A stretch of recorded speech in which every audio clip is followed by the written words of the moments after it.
Wajah baru ruang serbaguna Balai Kota DKI Jakarta.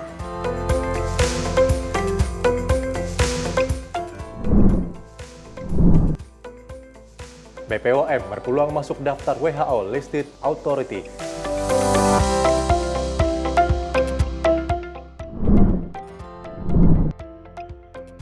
Uniknya kuliner olahan daging tupai.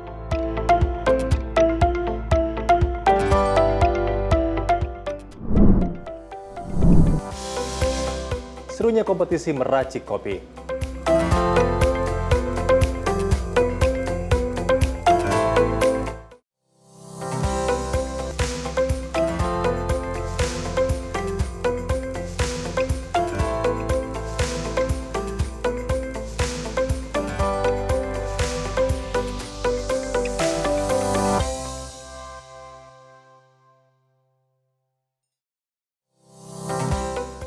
Selamat pagi pemirsa Simpo TV, selamat pagi Mahathir. Selamat pagi Festi. Apa kabar hari ini? Alhamdulillah baik. Festi gimana kabarnya? Alhamdulillah luar biasa sehat, dan tentunya kita berdua terus mendoakan yang terbaik untuk pemirsa di rumah. Dimanapun Anda berada, semoga dalam keadaan yang sehat dan juga kegembiraan terus menyertai kita semua. Amin. Dan di Menyapa Pagi kali ini kami akan menghadirkan sejumlah informasi. Salah satunya adalah kemarin kita tahu bahwa Presiden Turki yaitu Erdogan hadir di sana Presiden, seperti itu ya. Selain itu juga ada sejumlah berita peristiwa yang akan kami hadirkan selengkapnya di Menyapa Pagi bersama saya Mahathir Muhammad. Dan saya Festi Rahmadi. Ini dia Menyapa Pagi Simpo TV selengkapnya.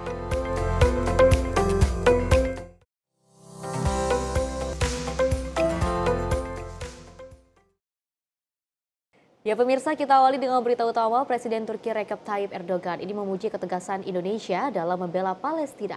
Hal itu disampaikan di hadapan Presiden Republik Indonesia Prabowo Subianto saat keduanya melakukan pertemuan bilateral di Istana Kepresidenan Bogor, Jawa Barat pada Rabu siang.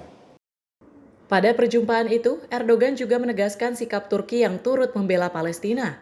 Ia berpendapat kemerdekaan East Yerusalem yang merupakan bagian dari Palestina tidak bisa lagi ditunda. Selain itu, Erdogan memandang segala upaya yang menghalangi kedaulatan Palestina hanya akan menambah masa konflik yang berimbas pada ketidakstabilan global.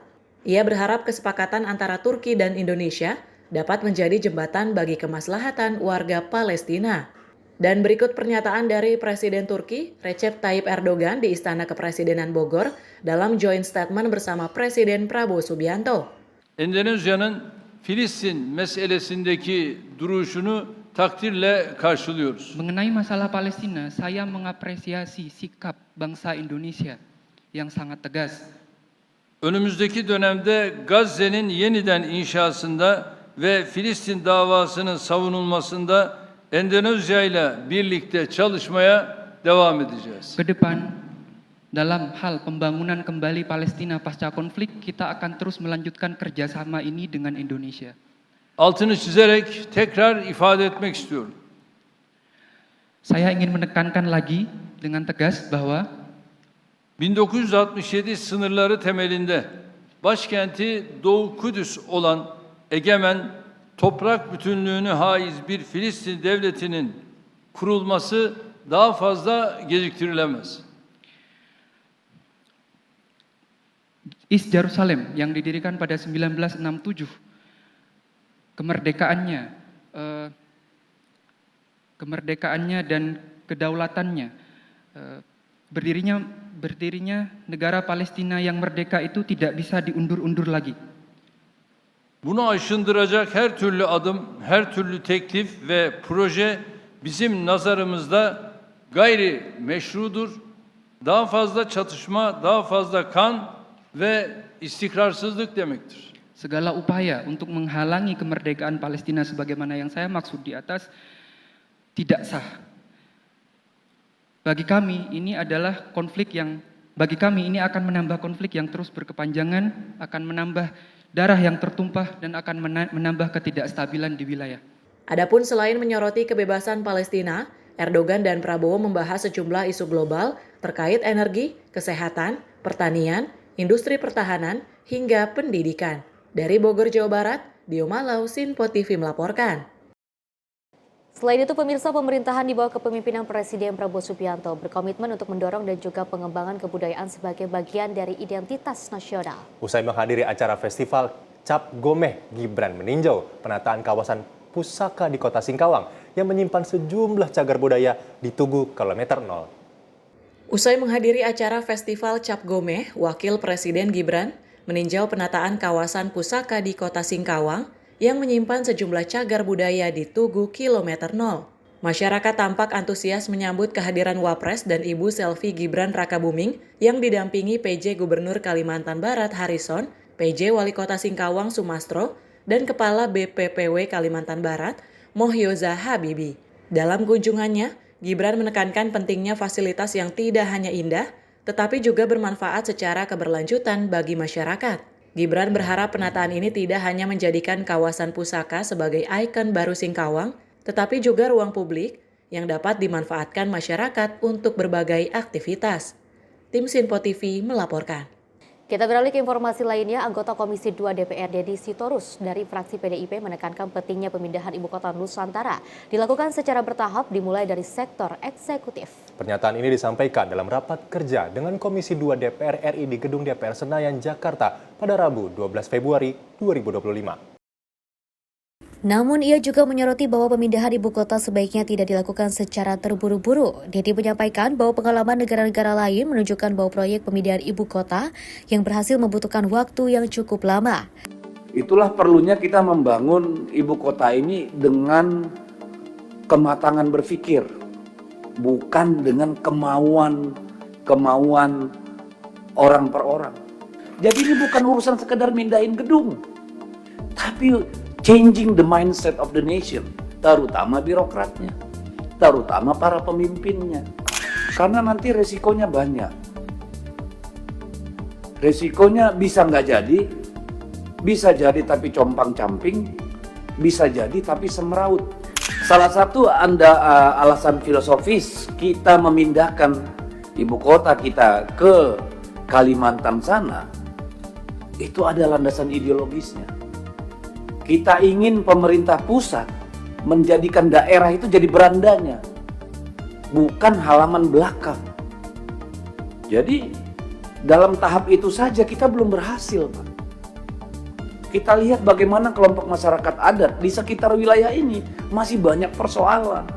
Bagaimana mereka menjadi betul-betul bersyukur ibu kota ini pindah kemari, bersyukur, bukan marah-marah, Pak. Ini bagaimana memitigasi ini, Pak? Supaya jangan nanti anak cucu orang yang ada di sana justru mengutuk keputusan kita memindahkan ibu kota. Lebih lanjut, Deddy menekankan bahwa kecepatan yang terlalu tinggi dapat menimbulkan resiko kegagalan. Deddy juga mengingatkan bahwa jika pembangunan tidak dilakukan secara berhati-hati, ibu kota baru bisa berantakan dalam waktu singkat. Oleh karena itu, Deddy meminta agar pemindahan ibu kota dimulai dengan fokus pada eksekutif terlebih dahulu sebelum melanjutkan ke sektor lain. Tim redaksi Sinpo TV melaporkan. Pemirsa, dari fraksi Partai Golkar menggelar Hari Raya ulang tahunnya ke-57 di Kompleks Parlemen Senayan, Jakarta pada Kamis siang. Perayaan HUT ke-57 ini diisi dengan seminar bertajuk Peta Jalan Hilirisasi dalam menciptakan pertumbuhan ekonomi berkelanjutan untuk Indonesia Emas 2045. Fraksi Partai Golkar menggelar Hari Raya ulang tahun ke-57 di Kompleks Parlemen Senayan, Jakarta pada Kamis siang. Perayaan HUT ke-57 ini diisi dengan seminar bertajuk Peta Jalan Hilirisasi dalam menciptakan pertumbuhan ekonomi berkelanjutan untuk Indonesia Emas 2045. Alasan tema tersebut diambil dikarenakan peran hilirisasi dinilai sangat penting untuk modal dan demi kemajuan bangsa Indonesia. Pasalnya terdapat dua modal utama Indonesia yang bisa mencapai Indonesia Emas 2045, yakni dengan bonus demografi yang saat ini dimiliki oleh bangsa Indonesia dan dengan mengelola sumber daya alam secara maksimal. Agenda hari ini kita seminar tentang peta jalan hilirisasi. Kita semua mafhum kunci Indonesia Emas itu ada dua. Pertama bonus demografi dan kedua pengelolaan sumber daya alam. Hilirisasi adalah usaha untuk menciptakan nilai tambah yang berkelanjutan sehingga akumulasi nilai tambah itu bisa sebesar-besarnya untuk kemakmuran rakyat. Karena itu kita mendukung proses hilirisasi. Dan salah satu caranya adalah kita rumuskan peta jalan hilirisasi, bagaimana caranya supaya hilirisasi berhasil, peta produk-produk apa saja, di mana tempatnya produk-produk itu yang bisa dilakukan hilirisasi dan berbagai kebijakan lainnya. Dari Jakarta, Fahrizal, Dava Rizkiano, Simpo TV melaporkan. Selain itu, pemirsa, peresmian ruang serbaguna M. H. Tamrin wajah baru di Balai Kota Jakarta. PJ Gubernur Jakarta Teguh Setiabudi menyatakan aset yang ada di lingkungan Pemprov DKI Jakarta harus dioptimalkan untuk kepentingan masyarakat. Nama M. H. Tamrin dipilih sebagai bentuk penghormatan terhadap pahlawan nasional asal Betawi Muhammad Husni Tamrin yang dikenal atas perjuangannya dalam kemerdekaan. Letak ruang serbaguna berada di lantai dasar Geraha Ali Sadikin, digunakan sebagai tempat berbagai kegiatan penting seperti pembukaan bisnis matching, peningkatan penggunaan produk dalam negeri, Batch 20 tahun 2025 menjadi acara perdana yang dilaksanakan di ruang serbaguna tersebut. Memamerkan produk asli Indonesia yang berlangsung pada 10 hingga 13 Februari 2025 dan diikuti oleh 16 eksibitor, perusahaan industri dan UMKM makanan binaan Jakarta Entrepreneur. Apa yang ada di lingkungan pemerintah provinsi, aset-aset yang ada di lingkungan pemerintah provinsi DKI Jakarta harus dioptimalkan juga untuk kepentingan masyarakat, untuk memberikan pelayanan yang terbaik kepada masyarakat, yang dampaknya bisa mensejahterakan masyarakat, termasuk bisnis matching ini, yang mempertemukan para pelaku-pelaku usaha, pengusaha-pengusaha dengan jajaran di lingkungan pemerintah Provinsi DKI Jakarta. Lebih lanjut, PJ Gubernur Jakarta menyatakan pasar aset Pemprov DKI Jakarta harus dioptimalkan untuk masyarakat. Dari Jakarta, tim redaksi Simpo TV melaporkan. Pemirsa, sebagai bentuk dukungan terhadap program nasional, Satuan Tugas Pamtas RI PNG Yonif 641 BRU membagikan makanan bergizi bagi anak-anak pedalaman di Kampung Eroma, Distrik Kuriba, Kabupaten Yahukimo, Papua Pegunungan. Pemberian makanan bergizi gratis ini bertujuan untuk memperbaiki gizi bagi anak di wilayah setempat. Satuan Tugas Pamtas RIN PNG Yonif 641 Beruang melalui Pos TNI Kurima membagikan makanan bergizi gratis bagi anak-anak pedalaman di Kampung Eroma, Distrik Kurima, Kabupaten Yahukimo. Hal ini dilakukan sebagai bentuk dukungan kepada program Presiden Prabowo, yaitu makan bergizi gratis di seluruh Indonesia. Komandan Pos Kurima Yonif 641 Beruang, Letu Infantri Arsini mengatakan, pemberian makanan bergizi gratis bertujuan untuk memperbaiki gizi bagi anak di wilayah setempat. Dan anak yang hadir dalam program MBG ini sangat senang dan bersyukur dengan adanya pembagian makanan bergizi. Kegiatan memberikan makanan bergizi gratis ini merupakan wujud kepedulian Pos Kurima Satgas Yonif 641 Beruang dalam rangka mendukung program nasional memberikan makan bergizi kepada anak-anak Papua. Diketahui distrik Kurima Yahukimo, Papua Pegunungan merupakan salah satu distrik terjauh. Untuk menempuh daerah tersebut harus menggunakan transportasi udara. Dari Jayapura, kontributor Simpo TV melaporkan. Yang Mahathir dan juga pemirsa terkait dengan program makan bergizi gratis yang dilaksanakan oleh Presiden Prabowo Subianto dan juga seluruh jajaran menteri, kita ketahui bahwa pemerataannya sangat lancar sekali dan juga tepat sasaran seperti itu ya. Apalagi kalau kita melihat banyak sekali anak-anak bahkan ibu-ibu yang juga sempat mengucapkan terima kasih kepada Presiden Prabowo Subianto yang telah mengadakan program makan bergizi gratis. Ini sangat kita lihat bahwa manfaatnya sangat terasa oleh anak-anak dan juga ibu-ibu di rumah seperti itu. Apalagi ketika anaknya yang tidak konsentrasi belajar di sekolah, tapi dengan adanya program makan bergizi gratis ini bisa lebih berkonsentrasi karena adanya tingkat makanan yang bergizi bagi anak-anak di situ. Ada nutrisinya dan juga ada vitaminnya. Ini yang membuat anak-anak bisa jauh lebih baik lagi dalam belajar. Benar sekali Festi, bahwa tadi kalau Festi menyebut bahwa dari ibu-ibu juga berkontribusi. Betul. Ini semua elemen masyarakat berkontribusi. Salah satunya adalah TNI. Selain TNI juga menjaga dari kedaulatan juga keamanan di perbatasan, bahwa TNI dari Satgas Pamtas RI PNG Yonif 641 BRU ini selain mendukung program pemerintah, pastinya ini juga memberikan makanan gizi bergratis untuk kesejahteraan masyarakat, khususnya masyarakat Papua di Pegunungan. Betul, dimana kalau kita lihat memang TNI dan Polri ini memang tidak terjun langsung kepada dapur makanan bergizi gratis, tapi juga bisa menyediakan terkait dengan transportasi dan juga tempat. Dan pemirsa, sejumlah informasi menarik lainnya akan terus kami hadirkan usai jeda berikut ini.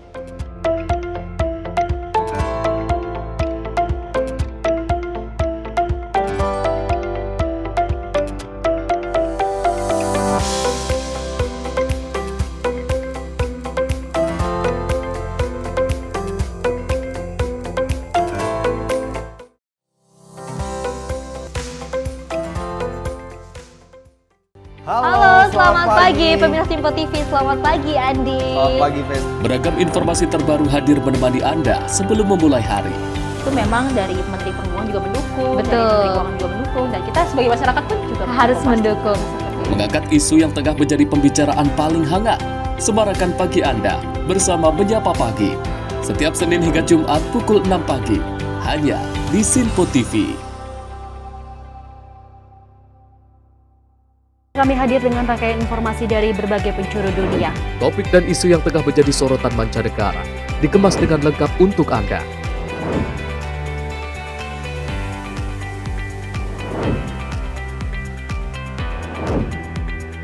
Peristiwa penting yang terjadi dari berbagai belahan dunia kini hadir dalam Simpo Dunia.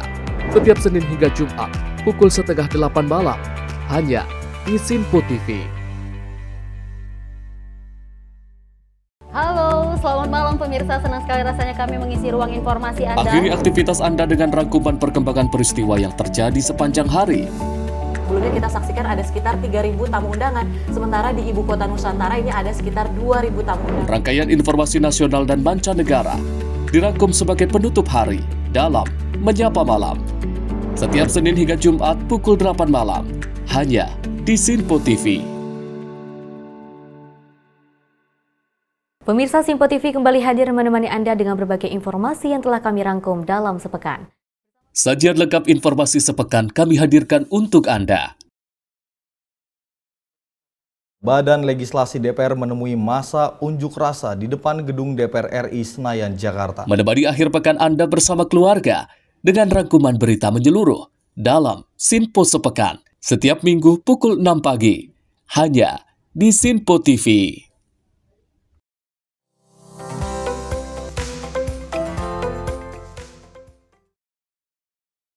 Ya pemirsa, terima kasih Anda masih bersama kami. Sebuah jet tempur Amerika Serikat jenis EA-18G Growler jatuh di Teluk dan juga Diego saat melakukan pendaratan hari kemarin 13 Februari 2025. Untungnya, kedua pilot pesawat berhasil menyelamatkan diri dengan melontarkan diri keluar dari pesawat sesaat sebelum kecelakaan terjadi.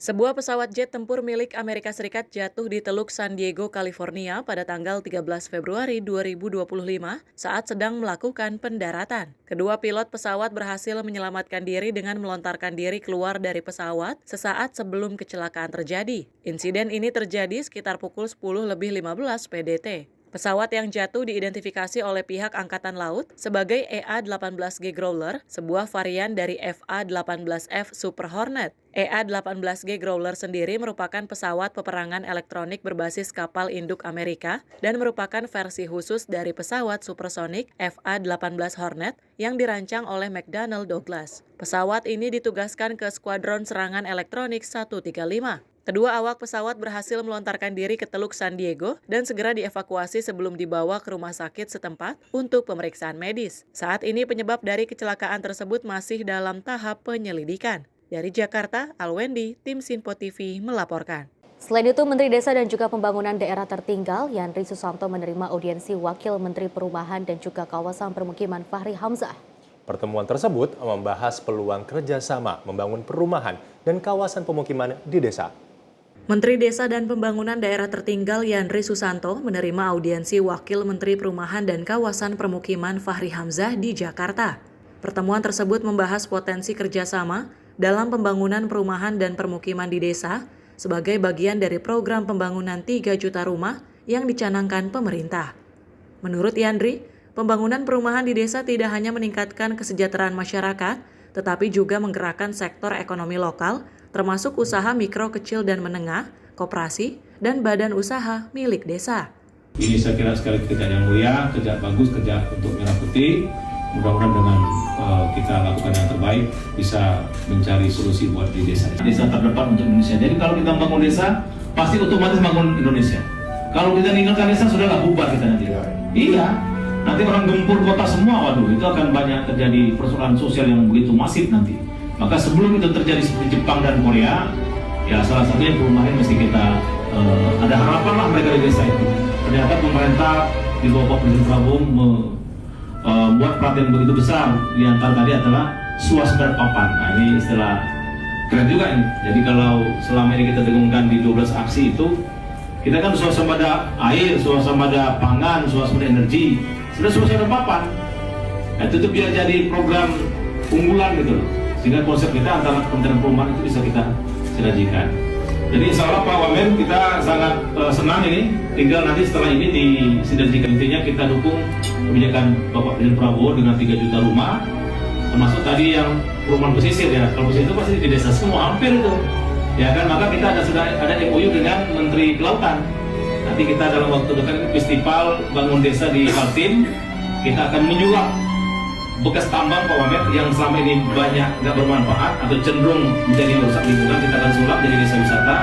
Sekaligus danau itu kita jadikan sumber profit. Nah, sehingga program kita ini bisa diambilkan oleh masyarakat. Seperti diketahui, pemerintahan Presiden Prabowo Subianto akan membangun 3 juta rumah, yakni 1 juta rumah di perkotaan, 1 juta di pedesaan, serta 1 juta rumah di kawasan pesisir.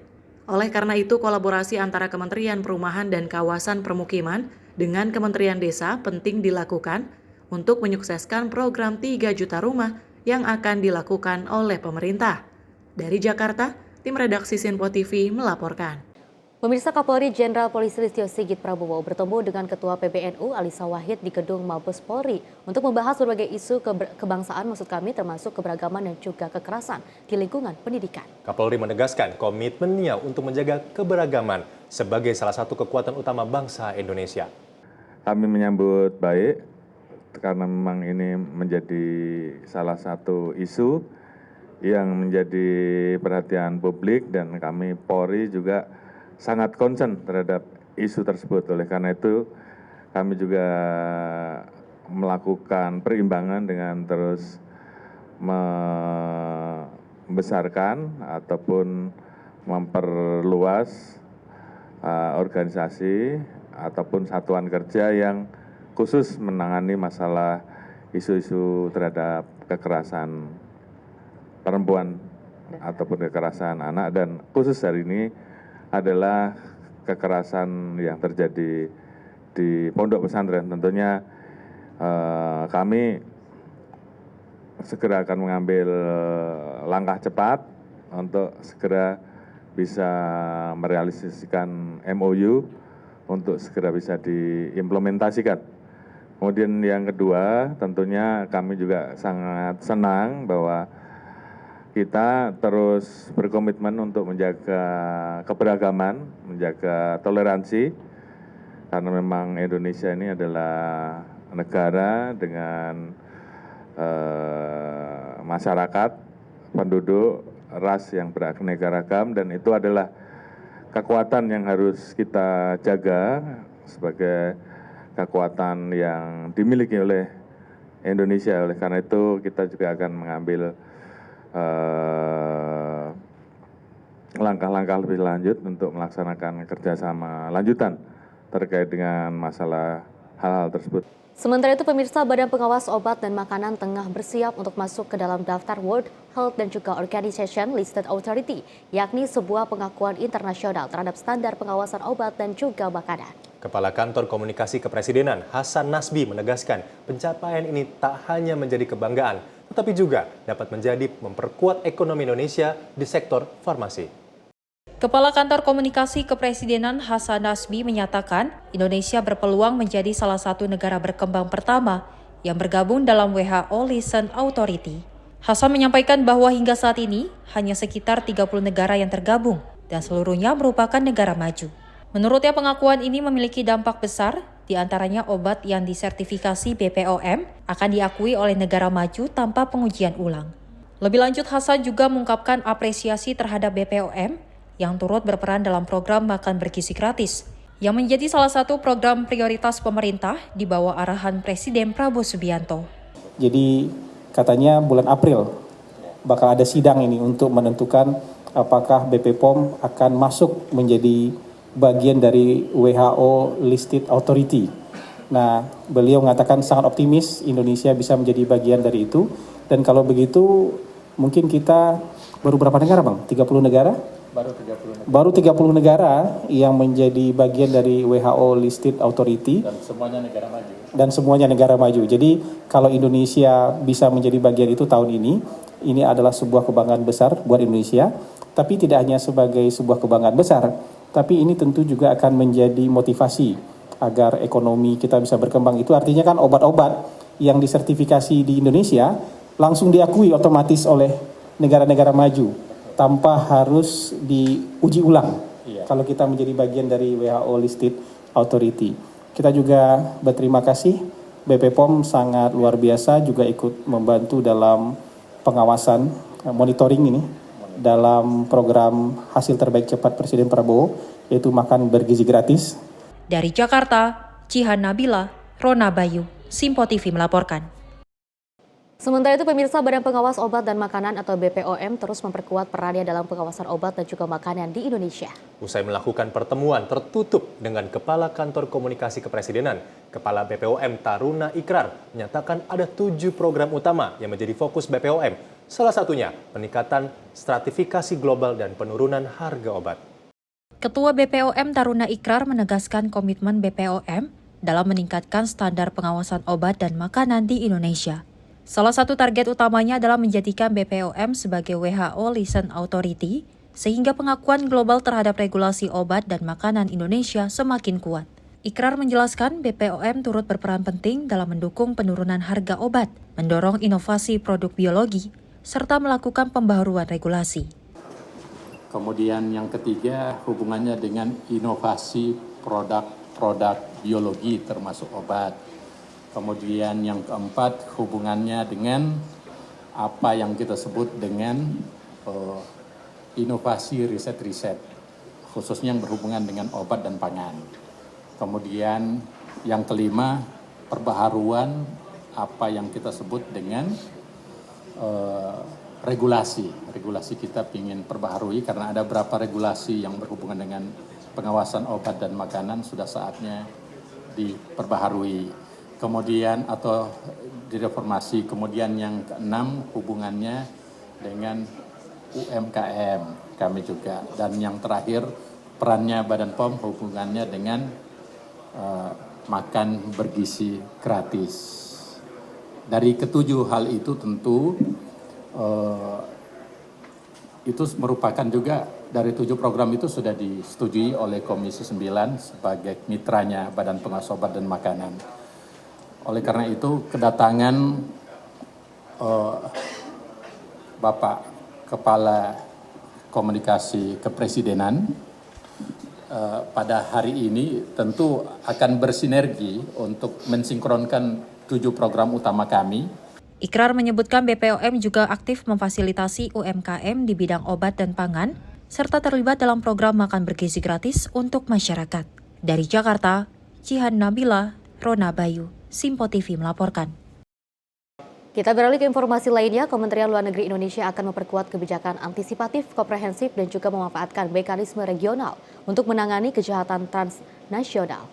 Berbagai upaya pun dilakukan untuk penguatan tata kelola dan diplomasi perlindungan yang akan dijalankan selama tahun 2025. Sepanjang tahun 2024, Kementerian Luar Negeri Indonesia telah berhasil menyelesaikan kasus yang berkaitan dengan warga negara Indonesia di luar negeri, melebihi dari target yang sudah ditetapkan. Wakil Menteri Luar Negeri Armanata Nasir mengatakan, dalam capaian Kemenlu terkait pelayanan dan perlindungan WNI, ditemukan hasil capaian yang meningkat cukup baik. Namun demikian, Nasir mengungkapkan meski adanya peningkatan dari penyelesaian kasus, jumlah kasus di luar negeri tetap terus meningkat, sehingga perlu juga adanya penanganan yang kuat di hulu. Jadi memang upaya untuk tadi saya dilakukan upaya untuk perlindungan warga negara Indonesia dan pekerja migran Indonesia di luar negeri itu tahun lalu kita berhasil menyelesaikan kasus yang melebihi dari 100% dari target kita. Itu bukan capaian yang cukup baik, tapi permasalahan yang kita lihat walaupun adanya peningkatan dari penyelesaian kasus, namun jumlah kasus di luar negeri terus meningkat. Dan salah satunya ini adalah penanganan tidak saja di hilir, tapi perlunya penanganan di hulu. Dan ini yang perlu kita tekankan terus, bahwa upaya untuk mengurangi jumlah kasus ini di luar negeri harus adanya penanganan yang sangat kuat, yang sangat baik di hulu. Oleh karena itu kita terus bekerja sama dengan Kementerian perlindungan pekerja migran agar bagaimana mensinergikan penanganan di hulu dan juga penanganan yang menjadi tanggung jawab perwakilan kita di luar negeri. Oleh karena itu, Kementerian Luar Negeri pun akan bekerja sama dengan Kementerian Pelindungan Pekerja Migran Indonesia untuk mensinergikan penanganan yang tepat terkait kasus WNI di luar negeri. Dari Jakarta, Sri Dewi Andayani, Mutia Anggiani, Simpo TV melaporkan. Dari Kepala Otorita Ibu Kota Nusantara, maksud kami Basuki Hadi Mulyono menyampaikan seluruh pegawainya akan berpindah kantor di Ibu Kota Nusantara Kalimantan Timur pada Maret 2025. Hal itu disampaikan Basuki usai melakukan rapat kerja bersama Komisi 2 DPR RI di Gedung Nusantara, Kompleks Parlemen Senayan, Jakarta. Kepala Otorita IKN, Basuki Hadi Mulyono, mengatakan sebagian pegawainya telah berpindah ke kantor ke IKN guna memastikan kesiapan kantor sebelum pemindahan ASN secara keseluruhan. Pemindahan pegawai aparatur sipil negara Otorita IKN ke Ibu Kota Nusantara baru tersebut dilakukan agar kinerja pegawai lebih fokus pada pembangunan IKN. Menurut Basuki, selama ini pegawai Otorita IKN berkantor di 3 lokasi, yakni di Jakarta, Balikpapan, dan IKN. Dengan pemindahannya keseluruhan pegawainya ke IKN, maka diharapkan seluruh kegiatan bisa lebih terpusat dan terfokus dalam penyelesaian program kerja. Rencana pemindahan seluruh pegawai IKN ini kan katanya Maret ya ini, kira-kira udah ada tanggalnya nggak? Maret kan? Pindahan pegawai. Saya sore ini misalnya ke sana, saya mau lihat kantornya, ya, kesiapan kantornya, supaya nanti Maret bisa saya pindah ke sana. Oh, berarti belum ada tanggal tetap pindah? Mau ikut tumpengan, mau ikut selamatan. Secara bertahap? Enggak. Semua sekarang udah ada di sana. Yang Bapak responi pegawai Otorita IKN. Ya. Kalau ASN tuh domainnya nanti Kementerian Pan-RB. Iya. Biar lebih proporsional. Kalau yang kebanyakan yang dari OKN sebenarnya sudah ada di sana. Yang di sini kan yang ada di Menara Mandiri. Itu pun dari lantai 17 dan lantai 5, yang 17 sudah nggak ada. Tinggal lantai 5. Jadi saya kira sudah tinggal. Dari Jakarta, Sri Dewi Andayani, Mutia Anggraini, Simpo TV melaporkan. Mahathir dan juga pemirsa terkait dengan pemindahan ibu kota yang akan berlangsung pada Maret 2025 nanti, ini di bulan puasa seperti itu ya, kita ketahui bahwa banyak sekali komentar dari beberapa anggota fraksi ataupun dari komisi. Salah satunya adalah Komisi 2 yang telah melakukan rapat dengar pendapat dengan Basuki Hadi Mulyono. Seperti itu kita ketahui bahwa terkait dengan pemindahan ibu kota Nusantara ini dari Komisi 2, Dedi Sitorus mengatakan bahwa untuk pelan-pelan dan juga tidak terburu-buru karena pengalaman dari negara-negara yang lain ataupun negara-negara sebelumnya terkait dengan pemindahan itu harus dilakukan ataupun sesuatu yang dilakukan atau pemindahan ibu kota yang dilakukan ini harus secara hati-hati, tidak boleh terburu-buru karena akan takutnya ini ada kegagalan seperti itu. Benar sekali Bapak Festi, dari uji coba pemindahan yang akan dilakukan bertahap bahkan dari Otorita IKN pun mulai berpindah pada Maret. Sebenarnya di tahun-tahun sebelumnya, tahun 2024 tepatnya, beberapa pegawai di BUMN atau di kementerian ini sudah mulai bergantian mendatangi IKN untuk tinggal di sana selama beberapa bulan untuk melihat bagaimana situasi dan juga bagaimana cara membangun perekonomian di sekitar IKN khususnya di Kalimantan. Dan kita akan lihat seperti apa pemindahan dari proses ibu kota yang masih akan terus berlangsung. Oke, dan pastinya juga terkait dengan pemindahan ibu kota Nusantara ini juga akan difokuskan kepada eksekutif dan juga akan dilanjutkan ke sektor lainnya. Pemirsa, informasi menarik lainnya akan terus kami hadirkan usai jeda berikut ini.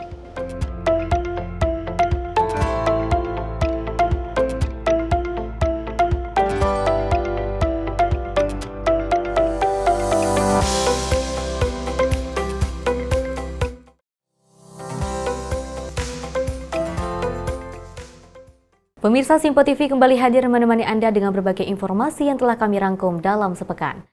Sajian lengkap informasi sepekan kami hadirkan untuk Anda. Badan Legislasi DPR menemui masa unjuk rasa di depan gedung DPR RI Senayan, Jakarta. Menemani akhir pekan Anda bersama keluarga dengan rangkuman berita menyeluruh dalam Simpo Sepekan setiap minggu pukul 6 pagi hanya di Simpo TV. Jadilah yang pertama mengetahui perkembangan terkini seputar informasi dari lembaga parlemen. Punya data nasional, tidak ada satupun backup berarti kan? Tiba-tiba ada putusan yang nggak masuk akal dan seperti ini gitu. Kita ambilkan rekomendasi kepada KPK, periksa! Kami hadirkan informasi paling akurat untuk mengawal setiap informasi dalam rapat komisi dan paripurna. Tentunya bersama saya Andi Rezaldi yang telah kami rangkum dalam program Sinpo Parlemen. Saya Arif Rifani. Saksikan Sinpo Parlemen setiap Sabtu pukul 6 pagi hanya di Sinpo TV. Kami hadir dengan rangkaian informasi dari berbagai penjuru dunia. Topik dan isu yang tengah menjadi sorotan mancanegara dikemas dengan lengkap untuk Anda.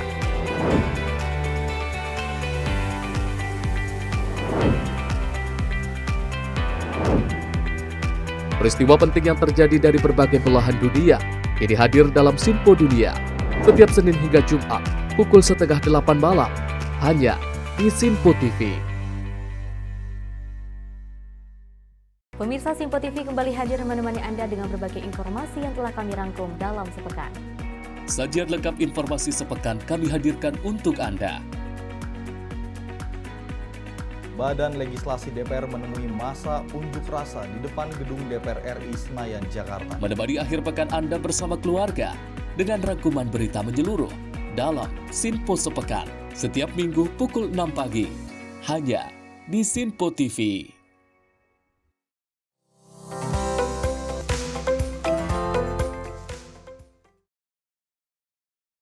Ya, selamat pagi pemirsa. Terima kasih Anda masih bersama kami dan kita lanjutkan informasinya di mana hukuman bagi Harvey Moise dalam kasus korupsi pengelolaan timah senilai 300 triliun rupiah maksud kami akhirnya diperberat oleh pengadilan tinggi. Sebelumnya, pengadilan negeri menjatuhkan vonis 6,5 tahun penjara. Namun hakim pengadilan tinggi menjatuhkan vonis yang jauh lebih berat yaitu 20 tahun penjara serta menaikkan uang pengganti menjadi 420 miliar rupiah. Vonis baru terhadap Harvey Moise dianggap sebagai angin segar dalam penegakan hukum, khususnya dalam kasus korupsi besar di Indonesia. Sebelumnya putusan 6,5 tahun penjara mendapat kritik tajam karena dianggap tidak sebanding dengan besarnya kerugian negara yang ditimbulkan. Ex-penyidik KPK Yudi Purnomo mengarahkan putusan ini merupakan langkah maju dalam penegakan hukum, terutama dalam kasus korupsi yang merugikan negara hingga ratusan triliun rupiah. Peningkatan vonis juga merupakan sinyal bagi para pelaku kejahatan korupsi lainnya bahwa para koruptor tidak akan bebas dari hukuman berat. Akhirnya keadilan dalam kasus korupsi dalam pengelolaan timah terwujud hari ini. Pengadilan tinggi memutuskan hukuman bagi Harvey Moise diperberat dari sebelumnya hanya 6,5 tahun, kemudian jaksa banding karena tuntutannya 12 tahun tidak terpenuhi, hakim pengadilan tinggi malah menjatuhkan lebih berat dari tuntutan jaksa dan dari pengadilan di bawahnya yaitu 20 tahun penjara. Artinya ini sudah maksimal dalam hukuman penjara yang bisa dihitung. Hukuman ini tentu mewujudkan rasa keadilan bagi kita semua karena kasus ini menjadi ramai, menjadi viral. Bagaimana mungkin ada orang yang korupsi terkait kerugian negara, kena pasal 2 dan pasal 3 tindak pidana korupsi, namun hanya 6,5 tahun, kerugian negaranya 300 triliun. Dan hakim banding pun menaikkan uang pengganti yang sebelumnya hanya 210 miliar menjadi 420 miliar. Ya, kita harap tentu ini juga akan bisa berlanjut ke tingkat selanjutnya karena kemungkinan pihak Harvey Moise akan melakukan kasasi ya. Dan memang pengadilan tinggi ini bukanlah upaya hukum yang terakhir. Namun setidaknya untuk sementara ini memberikan rasa kepercayaan kita lagi kepada penegakan hukum, terutama kasus korupsi. Dan setidaknya pengadilan berhasil memberikan rasa keadilan kepada masyarakat yang tentu kita mempunyai logika ya terkait dengan hukum yang ada di negeri kita. Lebih lanjut, Yudi juga menegaskan putusan pengadilan tinggi juga membuktikan bahwa masih ada harapan untuk penegakan hukum di Indonesia. Dari Jakarta, Tim Liputan Simpo TV melaporkan. Kita beralih ke informasi lainnya, pemirsa, kucing kesayangan milik salah seorang warga di Desa Padasuka, Kecamatan Kutawaringin, Kabupaten Bandung, Jawa Barat, tercebur ke dalam sumur. Proses evakuasi yang dilakukan petugas pemadam kebakaran pun berlangsung dramatis, di mana petugas harus masuk ke dalam sumur sedalam 3 meter dengan lebar 80 cm untuk mengevakuasi kucing tersebut.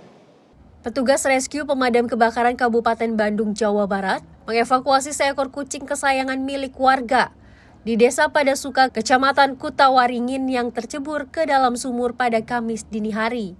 Proses evakuasi pun berlangsung dramatis, di mana salah satu petugas harus masuk ke dalam sumur sempit berdiameter 80 cm dan memiliki kedalaman 3 meter untuk menyelamatkan kucing malang yang tercebur tersebut.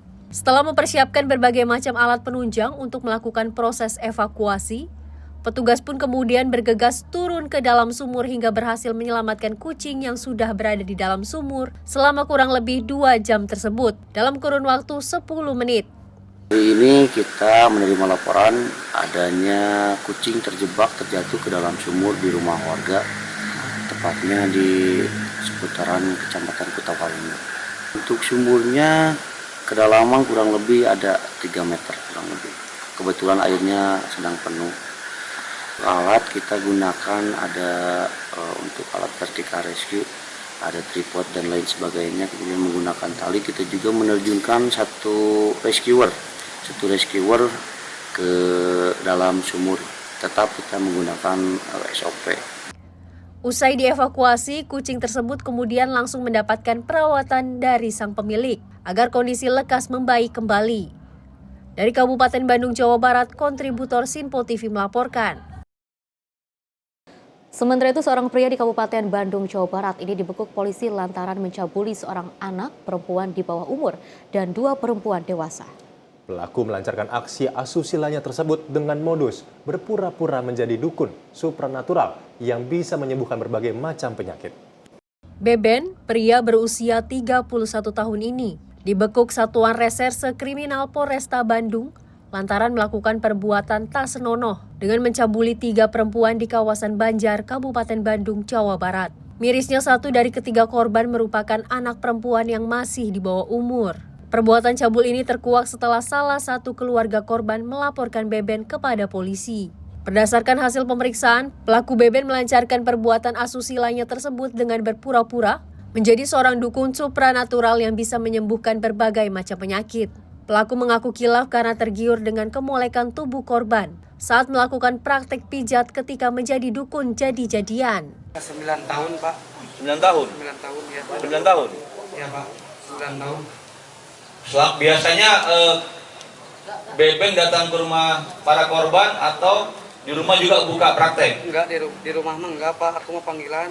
Panggilan? Iya. Tukang terapi, ongkos saya mah, Pak. Sebenarnya bisa mengobati supernatural atau mijit? Mijit sama supernatural sedikit-sedikit, Pak. Sedikit? Iya, supernatural sedikit-sedikit. Oh gitu? Ya. Cabulnya berapa kali? Cuma di situ doang, Pak. Lain cuma di situ doang, Pak. Oh, di situ doang? Di situ doang. Gimana kok? Kenapa sampai satu rumah bisa 3 orang itu gimana ceritanya? Hilap, Pak. Hilap? Hah? Kenapa? Hilap, Pak. Hilap. Kepada polisi, pelaku sudah menjadi dukun palsu selama 9 tahun itu mengaku melakukan aksi asusilanya tersebut di berbagai ruangan seperti dapur dan kamar korban. Disitulah Beben melancarkan aksi bejatnya dengan memeluk, mencium bibir dan menggesek-gesekkan alat kelamin miliknya ke kelamin korban dengan alasan sebagai salah satu cara untuk menyembuhkan penyakit. Motif pelaku adalah tadi itu mencabuli para korban dengan berpura-pura atau mengaku sebagai supernatural atau katakanlah di kampung biasanya itu dukun, seperti itu kira-kira. Korban cabulnya yaitu ada yang memeluk, ya, ada yang dipeluk, mencium bibir, kemudian sampai dengan menggesek-gesekkan kelamin ke vagina. Guna mempertanggungjawabkan perbuatannya, Pelaku kini harus mendekam di balik dinginnya jeruji besi maksimal selama 15 tahun karena melanggar pasal perlindungan anak. Dari Kabupaten Jawa Barat, kontributor Sinpo TV melaporkan. Pemirsa, 7 tahun bekerja di Malaysia, seorang pekerja migran Indonesia inisial AS ditangkap Direktorat Reserse Narkoba Polda Sumatera Utara karena kedapatan membawa 2 kg sabu dan 2.000 butir pil ekstasi. Tersangka mengaku barang haram itu merupakan titipan seorang berinisial L yang diduga warga negara Malaysia.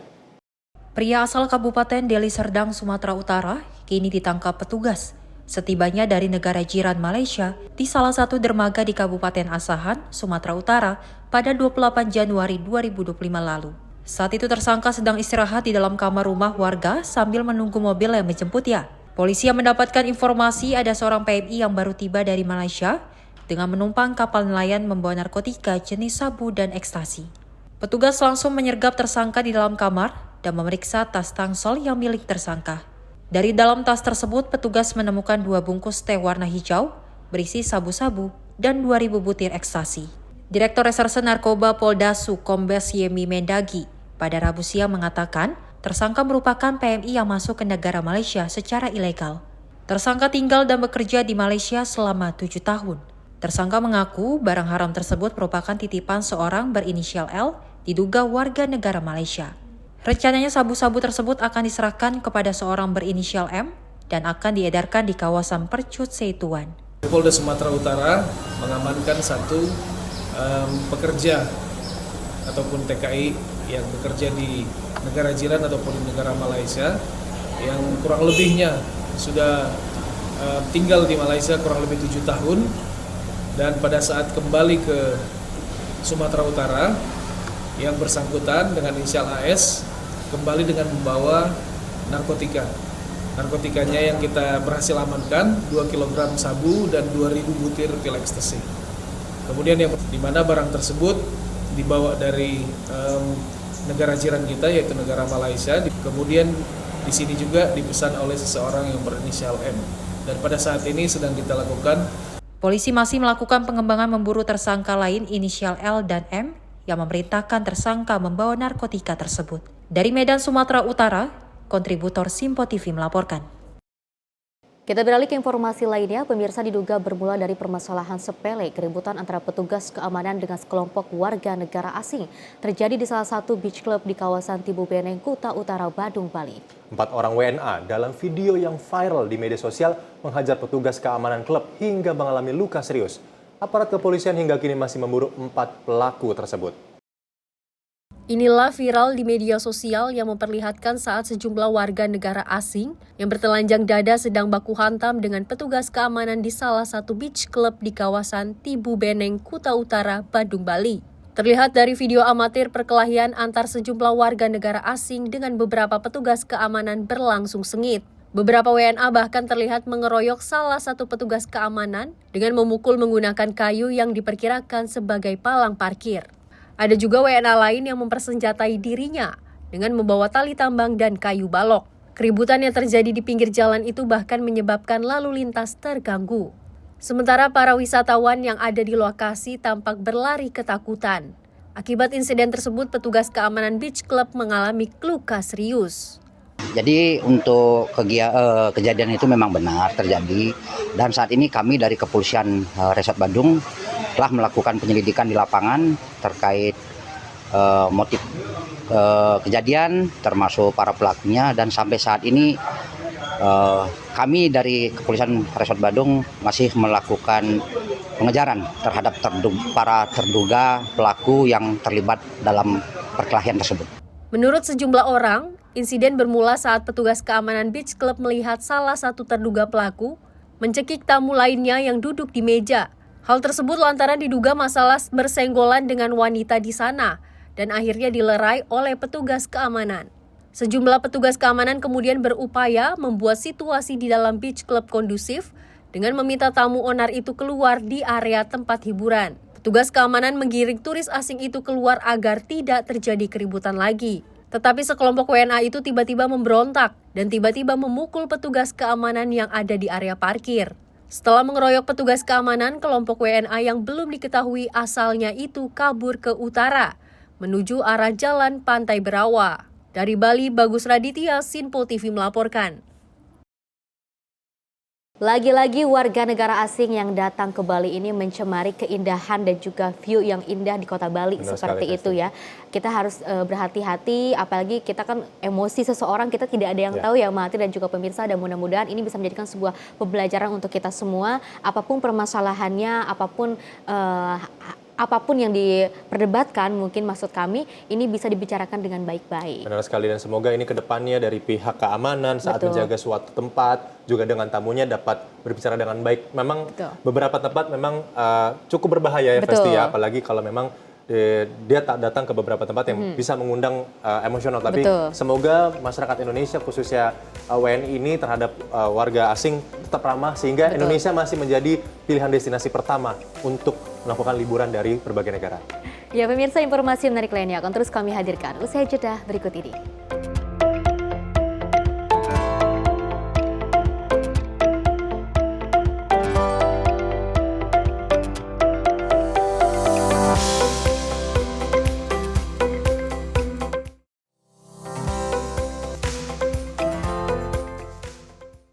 Halo, selamat pagi pemirsa Simpo TV. Selamat pagi Andi. Selamat pagi Fes. Beragam informasi terbaru hadir menemani Anda sebelum memulai hari.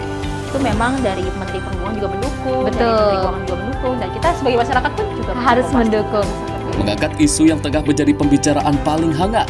Semarakan pagi Anda bersama Menyapa Pagi. Setiap Senin hingga Jumat pukul 6 pagi. Hanya di Sinpo TV. Kami hadir dengan rangkaian informasi dari berbagai penjuru dunia. Topik dan isu yang tengah menjadi sorotan mancanegara dikemas dengan lengkap untuk Anda.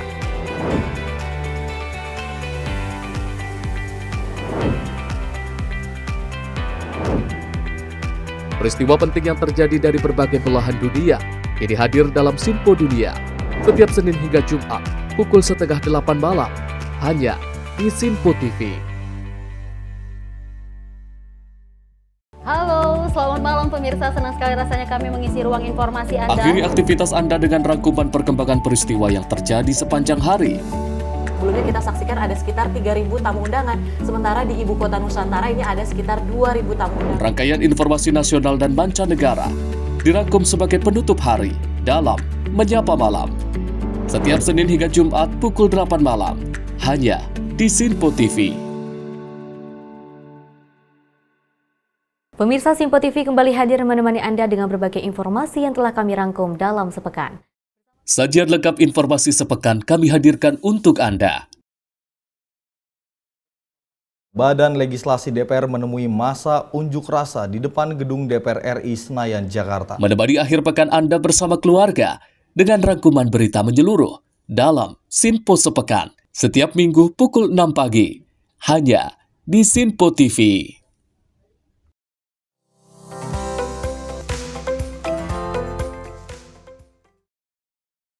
Ya, terima kasih Anda masih bersama kami. Pemirsa, anggota Dewan Perwakilan Rakyat Provinsi DKI Jakarta, Astrid Hoirunisa, ini meninjau penggunaan perahu eretan sebagai transportasi penyeberangan siswa sekolah di kawasan Pesanggerahan, Jakarta Selatan. Dalam tinjauan itu, Astrid menilai faktor keamanan perahu penyeberangan itu harus diperbaiki, sekaligus mempertimbangkan pembuatan jembatan penghubung antar rumah, warga, dan sekolah.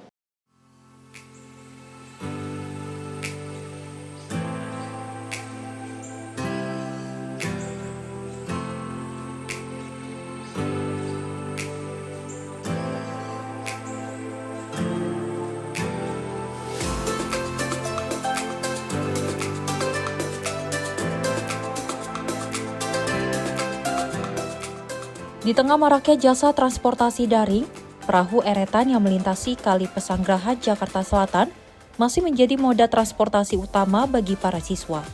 Perahu kota berukuran 2x2 meter ini setiap harinya menyeberangkan ratusan pelajar dari Jalan Inspeksi menuju Jalan Peninggaran Barat 3 sejauh 15 meter. Tidak ada kemudi, perahu ini dikendalikan lewat 3 utas tali berbahan besi yang membentang di atas aliran sungai oleh 2 orang pengeret secara bergantian.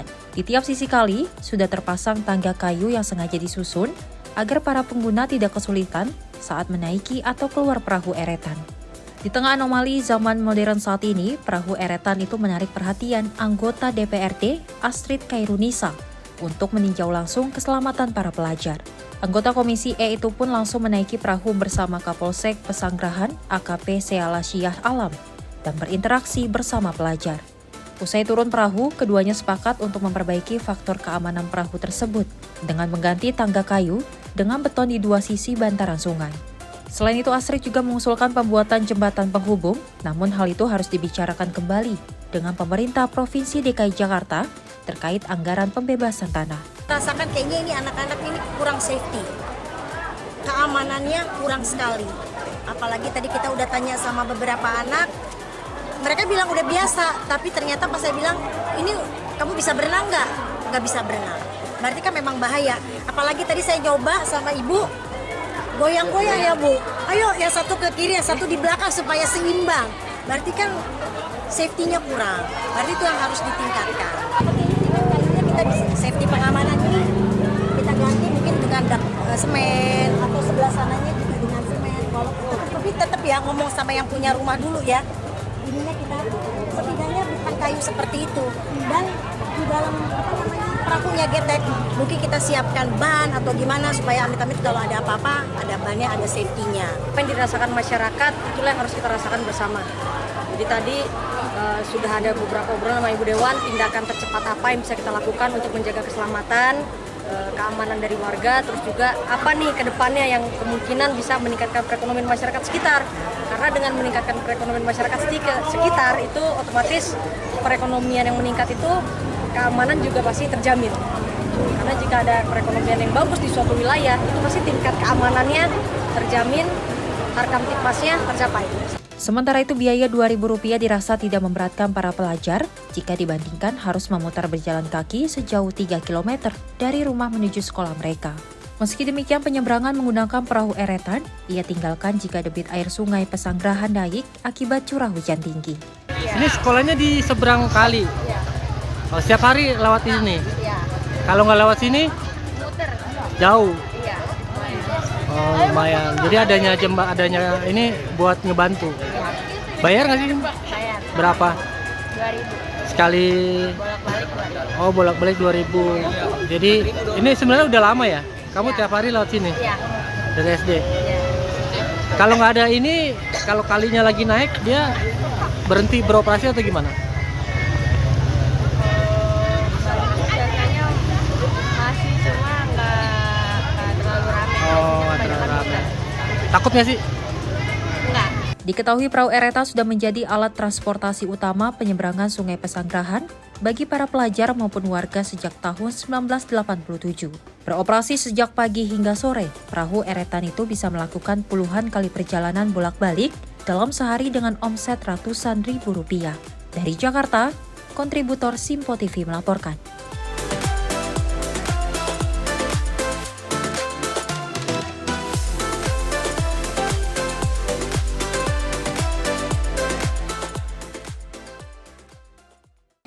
Kita beralih ke informasi lainnya, Kampung Coklat merupakan produsen coklat lokal yang juga berasal dari Blitar, Jawa Timur. Saat ini, Kampung Coklat menjadi pusat wisata edukasi coklat terbesar di Blitar. Kampung Coklat juga telah beberapa kali ikut serta dalam program pengembangan kapasitas pelaku usaha untuk keperluan ekspor dari Kementerian Perdagangan. Salah satunya ialah program sertifikasi Hazard Analysis and Critical Control Point pada 2024. Direktur Produksi PT Kampung Coklat Blitar, Imam Bahrowi, menjelaskan untuk produknya sendiri ada yang bertekstur agak lembut, ada juga yang agak keras, serta bertekstur paling lembut. Coklat olahan ini juga pernah dikirimkan diantaranya ke Turki, Dubai, Arab Saudi, Hong Kong, dan Taiwan. Kalau penjajakan ekspor sudah, itu kalau maksudnya penjajakan ekspor itu kita melakukan ekspor dengan join dengan trading gitu. Nanti istilahnya kita bekerjasama dengan eksportir sehingga kita belum terjun langsung. Itu kita masukkan ke dalam kita penjajakan ekspor biji ke Malaysia. Kalau yang coklat olahan kita pernah kirim ke Jazirah Arab, pernah ke Turki, Dubai pernah juga, terus ke Arab Saudi, Hong Kong, sama Taiwan. Kampung Coklat merupakan salah satu peserta dalam New Export Breakthrough Kemendak 2024. Program tersebut merupakan kerjasama Kemendak dengan Business and Export Development Organization. Tim redaksi Simpo TV melaporkan. Pemirsa, bagi Anda pemburu kuliner, cobalah mampir ke salah satu warung makan di Banjar Pucuk, Desa Bantas, Salemadeg, Timur Tabangan, Bali yang juga menyediakan kuliner ekstrim berbahan olahan daging tupai. Daging tupai yang diolah menjadi bakso dan juga lawar atau olahan daging cincang. Belakangan ini viral dan juga menjadi incaran warga karena dipercaya mengobati beragam jenis penyakit. Campuran racikan bumbu tradisional Bali atau bumbu base genep pada olahan daging tupai membuat kuliner daging tupai tidak amis saat disantap.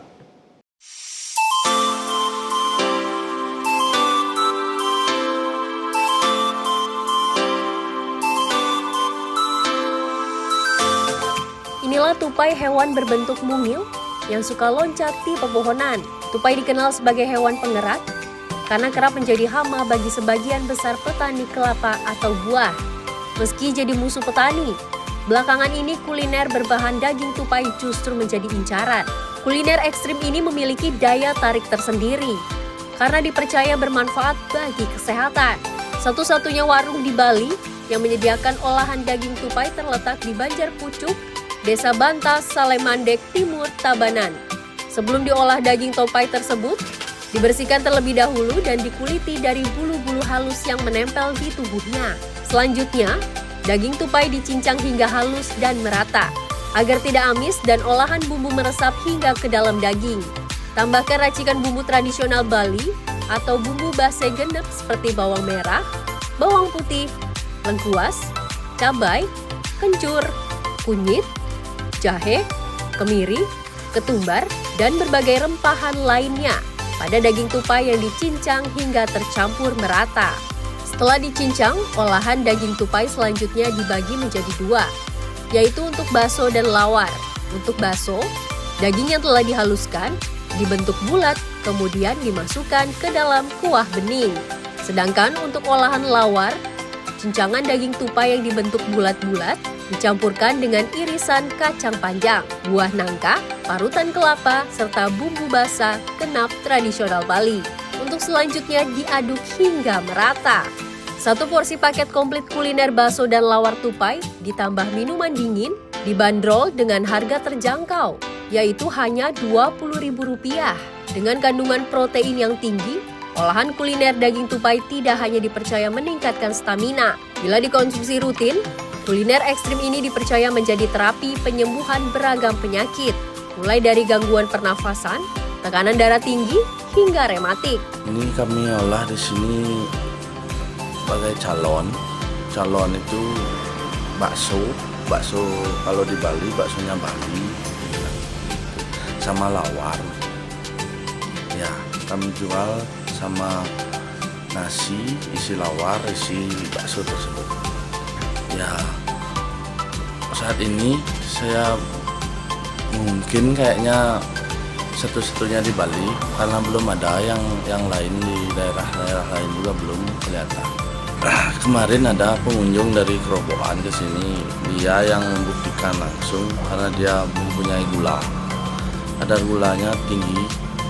Setelah dia rutin semingguan lah dia makan daging tupai itu, gini dia kadar gulanya turun dibilang sama dia sendiri yang mencoba, artinya merasakan bukan sesek kayak asma gitu modelnya Pak. Sejak viral di media sosial, penjualan kulineran berbahan daging tupai ini meningkat hingga 2 kali lipat. Jika sebelumnya hanya 15 hingga 20 ekor daging tupai yang digunakan per hari, kini kebutuhan melonjak hingga 40 ekor per hari. Habis makan itu badan itu terasa gini, keringatan, panas. Terasa udah gimana ya? Lebih segar atau gimana? Segar. Pertama kali saya makan ke sini ada perubahan, makanya tadi kemarin ngepel-ngepel enggak nyambung-nyambung Pak Man. Lawarnya atau baksonya nih Pak? Kuahnya, semuanya enak sekali. Semuanya enak Pak ya? Ya.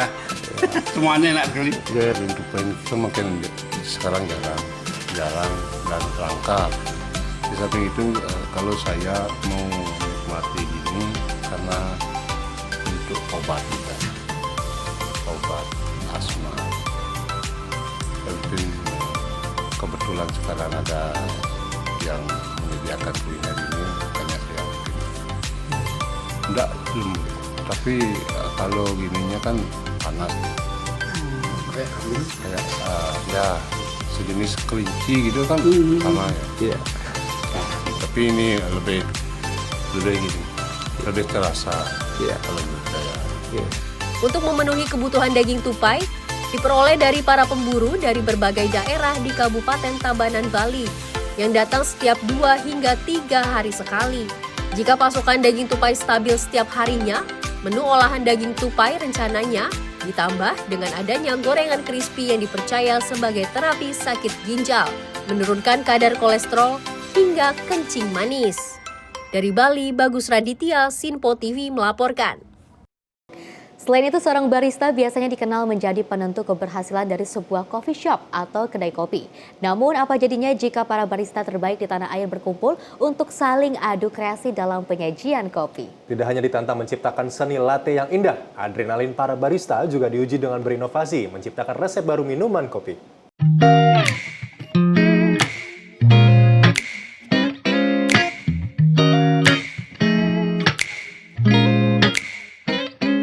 Belasan barista atau peracik kopi terpilih berkumpul di salah satu coffee shop di kawasan wisata Kuta, Badung, Bali.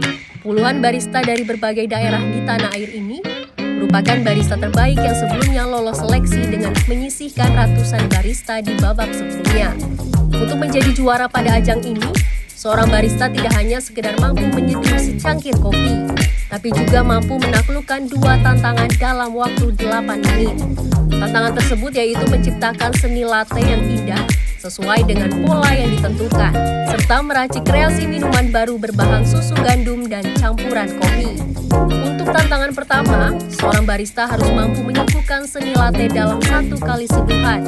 Para peserta akan dinilai secara keseluruhan mulai dari aspek rasa, kualitas foam, pattern latte art, teknik yang digunakan, hingga kerapihan dan kebersihan dalam proses pembuatan. Jadi kita di sini bawa kopi dari expert dan mencoba mengkombinasikan dengan outside dan bikin pattern yang sudah disediakan oleh panitia, dan di mana kita menilai kemiripan dari contohnya, terus kemudian harmoni sama kontras dari susu dan espressonya, dan juga secara profesionalisme dia yang menghadirkan kopi tersebut ke depan itu adalah salah satu challenge-nya kita di sini. Jadi kita Expo bekerja sama dengan outside, di mana kompetisi ini itu yang terbesar di Indonesia kalau kita lihat dari segi hadiahnya dan standar di kompetisi di Bali. Jadi kita bikin standar kompetisi barista dan latte art itu seperti ini. Iya, karena tantangannya luar biasa, tapi harus tetap fun. Hadiahnya juga luar biasa. Kualitasnya bagus karena kita sharing dari ratusan peserta di awal di round pertama. Terus kemudian kita ambil cuma 16 besar yang terbaik. Tak hanya piawai dalam membuat secangkir latte art, barista juga harus mampu mempresentasikannya di hadapan para juri. Tuntas melewati tantangan pertama, kini saatnya barista ditantang menciptakan kreasi minuman baru berbahan susu gandum dan campuran kopi. Minuman kreasi baru tersebut setidaknya harus 1 tegukan espresso. Tantangan kedua ini tentu menuntut peserta harus lebih kreatif dan inovatif dalam meracik minuman dengan berbahan yang telah ditentukan. Dengan berinovasi menciptakan kreasi minuman baru, diharapkan memperluas pasar para penikmat kopi hingga jangkauan ke seluruh kalangan. Sekarang ini eventnya sedikit berbeda, jadi dia memakai susu oatmeal gitu dari outside. Itu tantangannya apa sih? Tantangannya itu susu, bukan susu sapi, jadi dia dari gandum susunya, itu yang membuat challenge sekarang. Lebih sulit dari susu sapi biasa atau susu pasteurized. Kulitnya di microfoamnya. Ya. dua jenis minuman, yang satu latte dan yang satu signature beverage. Wah, tantangannya nomor satu sih apa namanya betonnya. Gitu betonnya tuh. Terus yang kedua, karena kan kita pakai susu kan, itu sangat susah. Karena kita harus tahu ketebalan foam sama suhunya. Itu yang bikin kita agak susah lain lah dari yang lain. Tadi aku buat apa namanya karamel latte, karamel hot latte pakai macam di atasnya. Menang kompetisi ini diguyur hadiah uang senilai ratusan juta rupiah ditambah hadiah mesin pembuat kopi.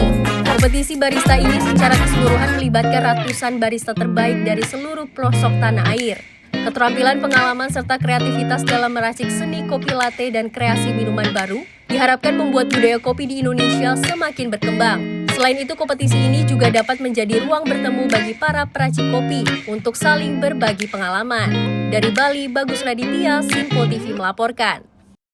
Ya, biasanya kita kalau melihat barista ini membuat kopi di coffee shop atau di kedai kopi, tapi mereka disatukan untuk berkreasi gitu kan ya. Karena kalau kita melihat kan ya para barista-barista ini cukup kreatif ya untuk menciptakan rasanya, juga bentuknya. Apalagi banyak sekali barista-barista yang juga bisa membentuk-bentuk loave gitu kan ya. Lucu banget gitu. Ini unik banget sih dan ini harus terus dikembangkan kembali dan juga tidak hanya harus dijalankan saat ini saja. Mudah-mudahan kedepannya juga banyak sekali kreasi-kreasi ataupun perlombaan lainnya ya. Benar sekali Festi, selain juga kreasi ini menyebabkan jumlah kopi atau juga produksi kopi di Indonesia ini meningkat. Menurut data yang kami himpun ini bahwa pada tahun 2020 hingga 2021 konsumsi kopi di Indonesia meningkat menjadi 5 juta kantong pada berukuran 60 kg. Ini pasti kesukaan laki-laki nih ya. Di tahun 2025 ini meningkat lagi. Festi konsumsi kopi domestik diperkirakan mencapai 4,8 juta kantong. Jadi Indonesia merupakan negara konsumsi kopi terbesar di Asia. Oke pemirsa, informasi tadi sekaligus mengakhiri jumpa kita. Saya Festi Rahmadi. Dan saya Matri Muhammad. Tetap semangat pada pagi hari ini. Semoga Menyapa Pagi selalu memberikan informasi yang menarik untuk mengawali hari Anda. Dan akhir kata, kami di segenap kru yang bertugas pamit undur diri. Saya Matri Muhammad, rekan saya Festi Rahmadi. Terima kasih dan sampai jumpa.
Simpo TV, News, Sport, Entertainment.